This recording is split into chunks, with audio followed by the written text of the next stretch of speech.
You've seen the bulletin, you've seen our note on the event page, and you know what today's topic is about. It's about the Cedars and preserving history, and we're going to hear in a short while from Dr. Peter Heysen, the eldest grandson of Hans, who's had an extensive medical career as a GP and clinical lecturer, both at Adelaide and Flinders Uni. He was the first founder and first principal of the Adelaide's first multidisciplinary medical clinic, Vice Chairman, Treasurer and Editor of the Royal Australian College of General Practitioners, etc., etc., including, I might say, the Chairman of Medical Alert for 5 years. Other members of our club were also part of that wonderful project and business. Peter's also been involved in farming, potatoes and sheep, and cattle in the southeast, not necessarily in that order, in partnership with his brother Tim. He's got some wonderful community service that you've heard about, St John Ambulance for 42 years, Rotary Club of Glenelg for 45, elected member of the Council of Holdfast Bay, or Glenelg, for 4 years.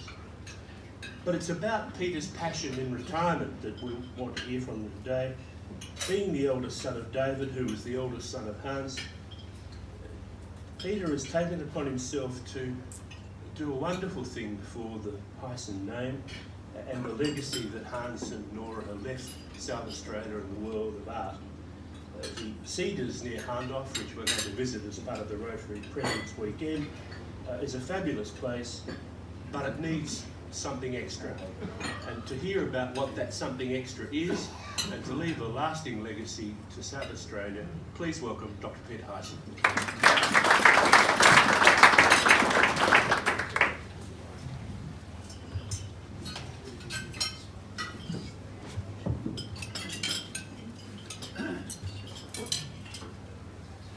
Thank you, Peter. Sounds a bit like a plague of Peters, doesn't it? Somebody referred, first of all I must acknowledge my nephew, Adriano, my niece Annabelle, and our new CEO, Tori. Incidentally, her father ended up, was one of the committee members on Medical Alert when I was there, so we've got a connection. Somebody asked me if I'd stolen Michael Portillo's jacket, and I thought I'd address that first. A young artist in the early 1900s had to advertise himself. We found in a trunk upstairs some quite flamboyant clothes. Later on he didn't need to, and he used to wear knickerbockers. When he was knighted, he got a message from Government House to attend, and he was told to wear a morning suit or black tie, dinner suit, and he said, "I'm wearing my knickerbockers or I'm not coming." So the governor sent his car, and grandfather's quite nonplussed going through the city in the car with the crowns on the front and the back, with policemen standing up and saluting him. He was quite overcome. Right, history. Why should we preserve it? Why? Churchill to the House of Commons in 1948 said those who fail to learn from history are condemned to repeat it. I also believe that a community without history is like a tree without roots. So why Heysen? Why this person? We know him as an artist, but there's a lot more to him than that. It's a story of financial ruin back in Germany through his father, coming out to Australia, poverty here. Grandfather told me that he used to have to change addresses at 2 in the morning because that's when the landlord was asleep. And yet from this poor background, he worked hard, he had some skills, he integrated, never spoke German to anybody but his mother, and in the end crossed financial and social boundaries to ultimately be knighted. And in that time, he was never a victim. He never complained about anything. So back in Germany, yes, it all started in Hamburg. I've been to the site of the original business in Hamburg, and where two brothers had a business, and it went bad. And so Louis, my great-grandfather, then migrated to Australia to make his fortune, which he never did. And this is the house, was where the house was. If you look at the buildings on the left, they were there when grandfather was a boy. And the buildings on the right are modern, thanks to an Allied bomb. And so they set off and arrived in Adelaide in 1883. That's Louis. His other brother stayed behind, and I'll just briefly mention that. It was just interesting comparing what happened. So grandfather's uncle stayed behind, and his cousin Kurt was born in 1900. And Kurt had 2 sons, and he was a Freemason, which allowed him free board and lodging in a concentration camp. But he could stop being a Freemason, couldn't stop being black or anything else, which he wasn't. So he got out, went to Shanghai to paint for members of the family, because he had these artistic skills. And the Japanese chased him out, and he was interned in South Africa. And his 2 boys were put in the Wehrmacht, and one was killed and one survived and became the major vegetable and fish oil merchant of Europe. Just interesting seeing that there was business skills, which turned out in this family here, and artistic skills at the same level, even though they didn't know each other. So when grandfather got here, he started off working on his father's produce cart, and that was buying fish in Port Adelaide, for instance, taking it to Gawler, buying vegetables there and bringing it back.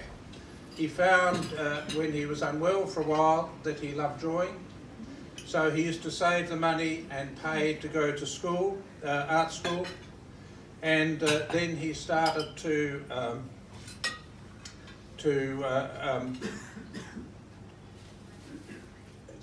paint for friends and draw for friends, and that drew the attention of some business people, and there are their names. Whigs of Whigs, Davidson related to the Whigs, De Rose, who I don't know, and Joyner, whose descendant became the family lawyer.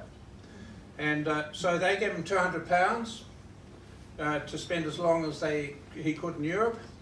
So he set off. He had to send all the pictures back that he painted for them to sell. So that wasn't a bad deal for them.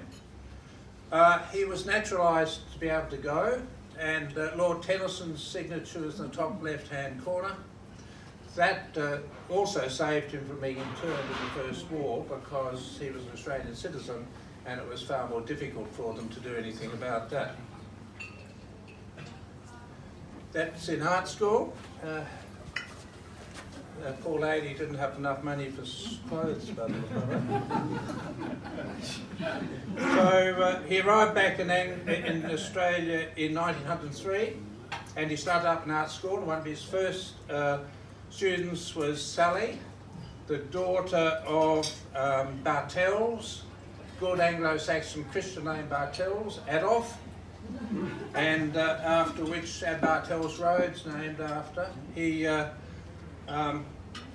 been Mayor of Adelaide. Last time he was Mayor of Adelaide was 1872. So Sally and he then moved up to the hills and rented a house in Billygoat Lane, which is now English Lane, and they had a total of 8 children. One day she was walking down the road, just going back to Sally. When her father died, she was left £1,500, 1902. Just imagine £1,500, 1902 would have bought several cottages. When she died, in the same saving bank of South Australia, when she died in 1962, there was still £1,500. It was a bit like a Linus blanket, gave her security because an artist's life was uncertain. Anyhow, she saw the Cedars in 1912. Grandfather had by then changed in about before 1906. He would paint through European eyes, because a lot of people in that era wanted to turn Australia into Europe. And he really started to concentrate on gum trees. Now, if you look at Streetons and a lot of other artists, the landscapes, but the trees themselves are not the primary thing to look at. So he was the first one really to bring that up, and I would have thought very brave to have really tried to upset the apple cart. And but he paid £150 deposit on the Cedars, and painted furiously, took a lot of pictures to Melbourne, managed to get the balance of the £1,500. He's only had it in the bank anyhow, but he raised it, and he came back, and in 1913 he built the studio, architects Conrad, and then he altered the house and added on extra rooms, and in 1919, and there again the architect was Danke, and they're all good Germans. In 1928 he was, I'm getting behind there his painting. Now, the picture there on the easel is still on the easel. Now why is that? He loved that tree. It's in many pictures. And he went to see middle block, Berenberg, Pake's, yeah. Grant Pake's father. Grant told me this story, and Grant said that Hans went along and said to him, you know, I'm going to pay you not to knock that tree down. And Grant's father said, I'll get 400 posts out of it, and he did. When grandfather heard that, because he loved the tree, he stopped painting, and the picture's still there because he was so affected by it. His religion was nature. That was a bit of a complication when my father was little. The bishop came up, and grandfather had to have a crash course about what religion was. And so the bishop comes in, and little father looks up, shakes his hand and says, "Hello, God," which didn't impress the bishop.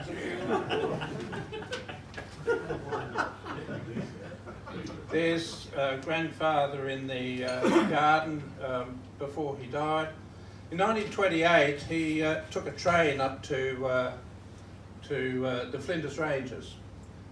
Of course, in those days there were no colour cameras, so he then brought back the first coloured pictures of the inland of Australia. Very groundbreaking. So the other thing, and going back to the tree of course, is that he helped start the environmental movement in Adelaide. He teamed up with Sir Douglas Mawson and helped form the first branch of the Forest League here. And anyhow, we get on to the end of his life. Grandmother died in 1962. My father looked after grandfather, my father and mother. But in 1962 at the funeral, there were two things that stuck in my mind. One was, an uncle said to me, "Why are you sad?" And I said, "Grandmother's dead." He said, "No, you're not. You see your own mortality."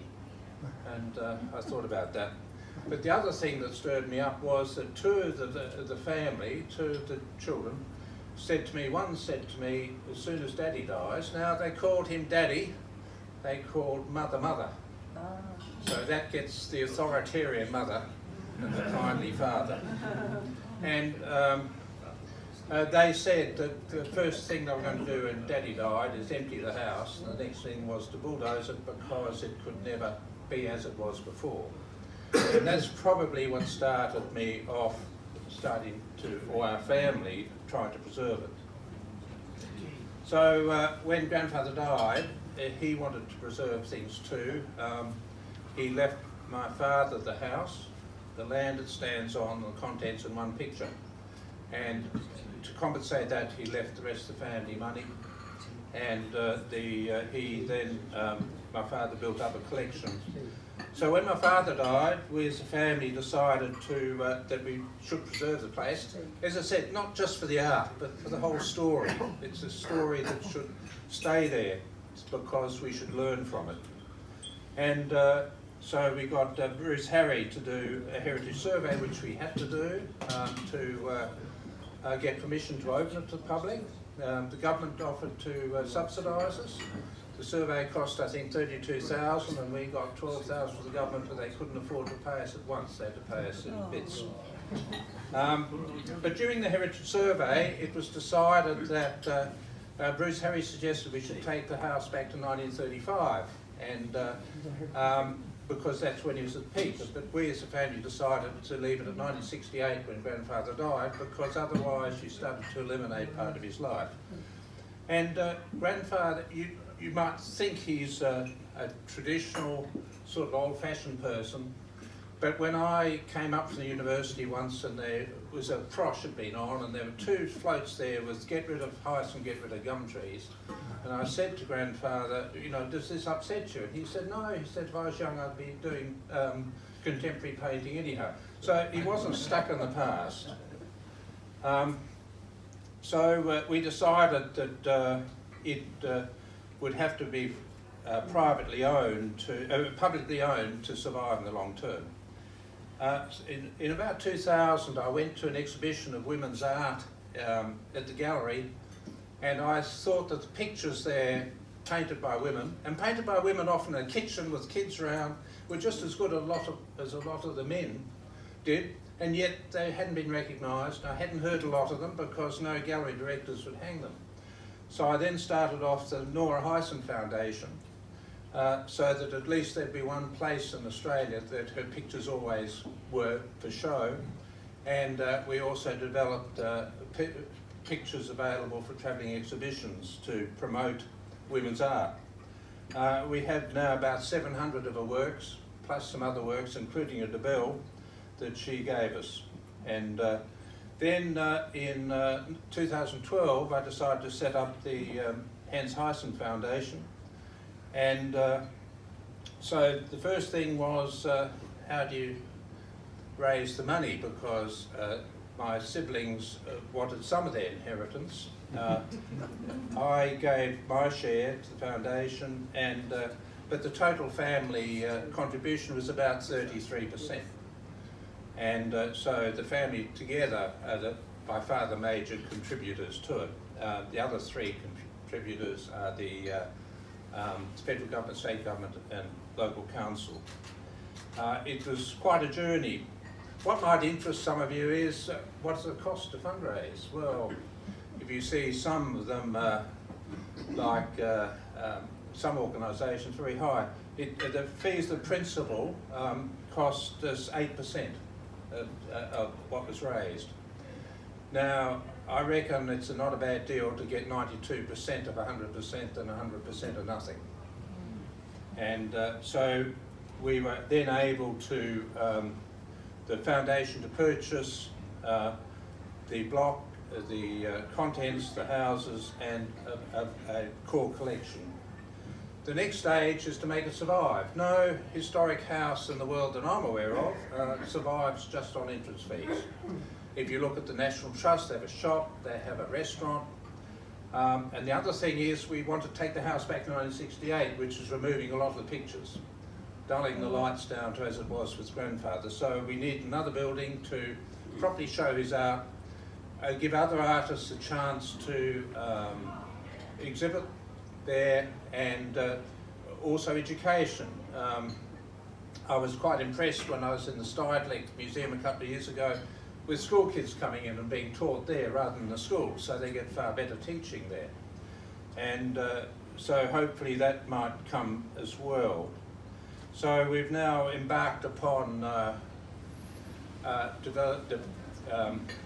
designing and building a new building, for which we have $9 million from the federal government, which was in the last budget. Incidentally, if you asked about the cost of raising through that lady, was 4% for that, so 96% of 100%, better than 100% of nothing. So I'll just go through a few of these. Here's some of the views around the Cedars. Now, what's interesting here is that that room is very similar to what it was when grandfather was alive. Now, the last person I saw him entertain there was a man called Marcel Marceau. Now, you mightn't be surprised to know that he actually did speak. Grandfather knew a bit of French, having lived in France. And there was grandfather, bright as a button, talking to Marcel Marceau. So it's a huge number of very well-known people have gone through that room. This is the sitting room, and some of those books, only 50 were ever printed. And the magazines lying there, the oldest one there is 98 years old, and that's an old home, and they're just sitting on tables. So it's a real time capsule. So people can just look through the magazines, see what people bought and what they went on trips and what they wore and what they did in their houses. It's quite an education. That one on the left is Nora's studio, the first building on the place, built, my father told me, in the 1850s, but we can find no record of when it was built. It was certainly built before the house. And on the right is Nora's studio. That's some of her books. And the next one shows the caravan.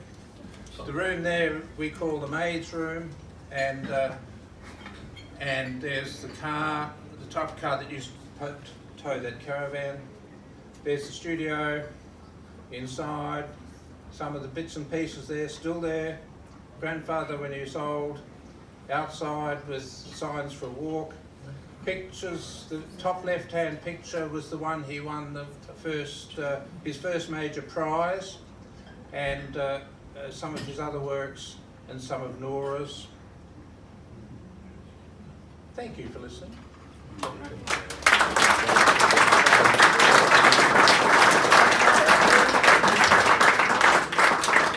Well, I think it's another special occasion for the Rotary Club of Adelaide to hear somebody of the calibre of Peter talk about a family that we somehow all know and love, and respect the work that Hans and Peter and the family have done, and preserving the history. Before I ask for questions, Peter touched on heritage. I watched Kevin McLeod the other night, and he's posed the riddle: how many heritage architects does it take to change a light bulb? The answer is change. So, do we have any questions for Peter?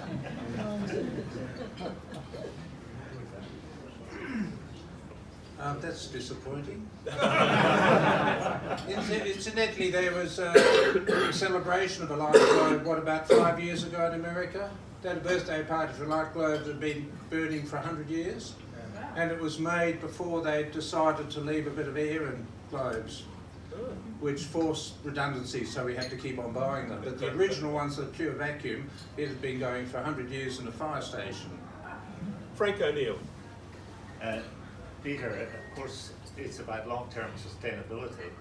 What sort of commercial operations have you in mind that would be empathetic to this activity and would continue to give you a revenue stream? The shop, restaurant, publishing and printing, but outside that is other activities. Grandfather liked music. Now, you might remember somebody called Sir Hans, if you're old enough. I was walking up the path at the Cedars with him, and he said, sometimes I hate Hans, he said, because when I'm dead my music's gone, and when he's dead his pictures get worth more. But he used to love music, and I was actually visiting my cousin. I was stopped in the hotel in Hawaii, and a head popped up beside me and said, hello, Dr. Heysen. It turned out to be somebody who works for the Symphony Orchestra. And they would be very interested in looking at having outdoor concerts. Yeah. Now, if you go down Rundle Mall and ask somebody what a stringy bark looks like, they won't have a clue. We want to walk around there that people can see what the trees are, what lives in them, touch them, smell them, not just stringy barks, but a lot of things. So there are going to be nature walks and as well, and we're developing a sculpture walk. I bought a few sculptures for that, so that'll be something else people can do. Apart from having picnics, we have some residents on the place, about 27 kangaroos. which will give some of the visiting people from overseas a bit of interest. We do have some deer, which you don't want either. Questions? Peter, when I was somewhat younger, I was fortunate enough to work in an organisation called the John Martin Company. Ah, yes. And my office as a young executive had 3 quite beautiful paintings, originals, and the whole organisation seemed to have an amazing amount of it, which later on, when the Hayward family sold the company, basically, they were distributed out into the wider community, I believe. How much of the product of Sir Hans is actually in the family hands versus out in the broad market, do you understand? Because it was really, I mean, I'm aware of how much our organisation owned at the time. So Sir Edward had actually bought significant and supported Sir Hans in significant ways. So do you have any understanding of how much is out in the market versus how much is actually in the family? My father estimated that grandfather did 14,000 complete works. We have about 400, I suppose. I've bought several recently. There's one of Billy Goat Lane in the studio, and it did a drawing beside it. A drawing that's beside it he did on the roadside, and you could, and then you had the big oil. But Jim Elder had this picture, a big drawing, and he'd modified it between that and then modified it in. It was quite an important work, and they put a value of $8,000 on it. But when they saw I was interested, it cost me 20. The other thing was that I also bought the working drawing for Driving into the Light, which is his main picture. So that's there as well, though. That Driving into the Light he did in 1916, sent it for about 300 guineas or whatever to Melbourne. They refused to buy it because it's born in Germany. It came back, sat in the studio, he fiddled with this one on paper till he got it right, and then he finished the oil, and now it's in Western Australia, and I think last time it was valued about 3 million. Wow. So Victorians missed out again. Our guest, Chelsea, you have a question. Just an observation, really. I've come today because I'd seen on the website that you were speaking. I was aware of your family, but I wasn't aware of the substantial history. So I go back to the UK on Saturday, so my only free time is tomorrow. So if the house is open tomorrow, I'll be up there. It's open, and the tours are at 11, 1 and 3, I think. Okay. And we've got lovely volunteers. Yes, it's... since we raised that money, didn't only purchase the place, but there's no rust on the roof anymore. We haven't replaced the roof, and if you look at the lengths of iron on the roof, they're only about 6 feet tall. Why? Because they had to come up on a cart in the early days, and it's such thick iron that it's probably got another 100 or 200 years if you can arrest the rust. So we just had the rust fixed. And the whole place has been painted on the outside. We're still working on the inside. Once we're finished, we'll start again. A bit like the Harvard Bridge. One last question? If there isn't anyone else, I'll ask a question. Oh, okay. Two of my favorite stories are how he did not sell the painting to the ballerina, and Pavlova, and because obviously he had painted it for selling. And the other one is when he bought that tree, basically. He might have bought a few as well. So I bought a lot of other trees, and then he got upset because they still chopped them down.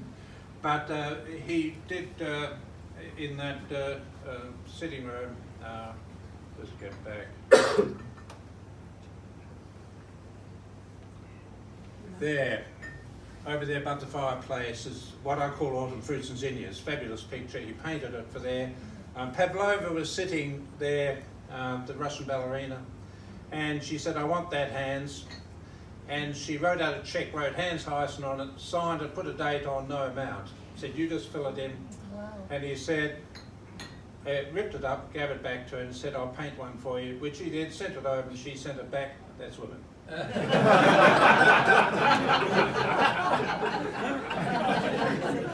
Rotarians and guests, as I said a moment ago, I think we've been privileged today to hear a wonderful story about, the word icon is a bit overused, but I think the work of Heysens, the works of Heysens, plural, are iconic in this state. The name Heysen is iconic, the Heysen Trail, etc., etc. A number of people in the room have been to the Cedars, particularly during Sala a couple of years ago, to sit and watch Annabelle painting where Nora painted. And it's actually quite a spiritual place in some respects to go, to soak in some of the history. I reckon that what Peter has done in discussing with the family to set up the trust and the foundation is pretty special, and I'd like to ask you to thank him as I present him a certificate commemorating his time with us today and the fact that we will make a donation in his name to end polio. Peter, thank you.